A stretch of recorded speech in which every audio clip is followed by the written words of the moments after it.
Kadalins yung adobong yempo namin, magagawa kami ngayon. So, naubusan kami ng stock. Ayan na po siya, timplado na po yan. Yan. So, paggawa nito ay piprito mo muna saglit, tsaka mo isasalang na pang adobo. Yan. Ayan, nakita nyo na yan. Piprito mo muna siya. Kailangan mag-brown yung kabilaan niyang karne yan. Sa brown dito, saka mo balik ka rin. Ilagay mo siya dito, sabay mamaya yung pinagprituhan, yun din gigisahan mo lang bawang sibuyas. Tapos ilagay mo yung yempo na adobo para palambutin yan. Lami kaya siya mga kabisda, kadalims yan.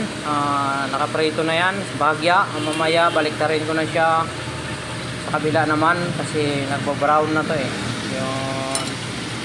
May brown na siya kante. Good na yan pag ganyan. Yan. Yan. Tapos pag okay na siya lahat, saka mo rin siya isalang uli na pang adobong yempo. Yan. Yan. O, yan. Maproseso pero masarap po yan. Yan.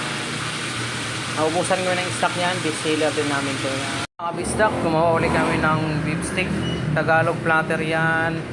Yan po, nakababad na po yan. 15 minutes. So ngayon, isasalang na natin yan. Timplado na po yan. Tara mga kabisdak, salang na natin to. Bisdak, ito na po yung adobong yempo kanina. Yan. Kunti na lang yan. Pag lumapot na yung sauce yan, good na yan. So haunin na yan mamaya at babalutin. Yan po. Lami kaya yung beef stick Tagalog namin yan, nakasalang na. Kung bakit may kutsara dyan, alam na mga legendary na nagluluto. Kung para saan yung kutsara na yan. Lami kayo. Mga kadalins kabisdak, ang bupis namin, naubusan na rin kami ng stock niyan, gagawa ako ngayon. So yan, nakataldad na siya. So ito rin naman yung pangsahog niya. Yan, halo-halo po yan. Mayroong labanos, carrots, bell pepper, sibuyas, kangkong yan. Yan po ang bupis namin. Chinese style po yan. Yan, lami kayo yan. Ayan po. So mamaya titimplahan ko na yan. So isasalang ko na yon. Yun o. Yun. Stock na timplahan ko na. Binabad ko na yan ng 10 minutes bago isalang. So pasensya na, hindi ko maisabi ng panimpla dyan. Pero yan, basta masaya kayo magluto, lalong sarap ang pagluluto nyo. Yan, so isalang na natin kabisda, kadalins. Tara na. Salang na yung bupis namin. So pag nasalang na po siya, bawal nyo pa siyang haluin.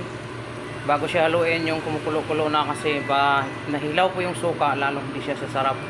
Pag okay yung suka, hindi mahilaw, lalong sasarap ang yung bupis.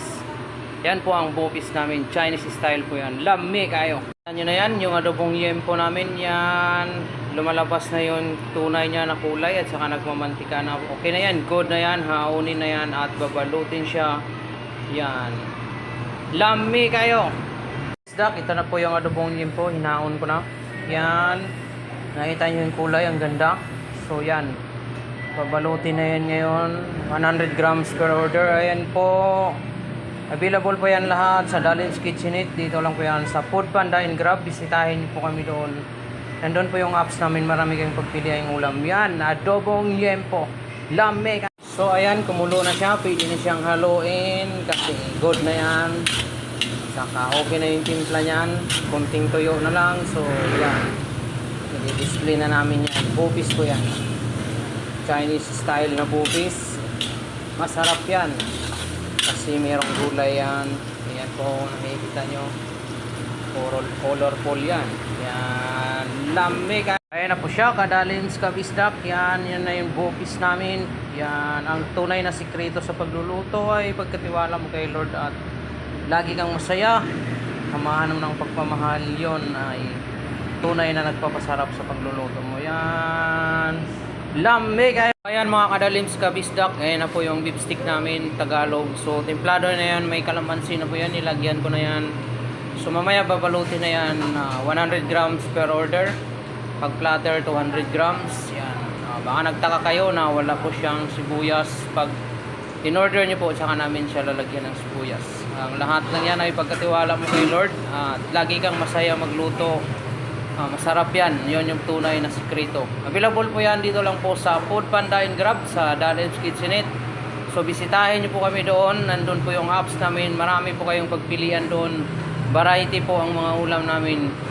Daming kayong makikitang ulam doon yon. Lami kayo. God bless you all.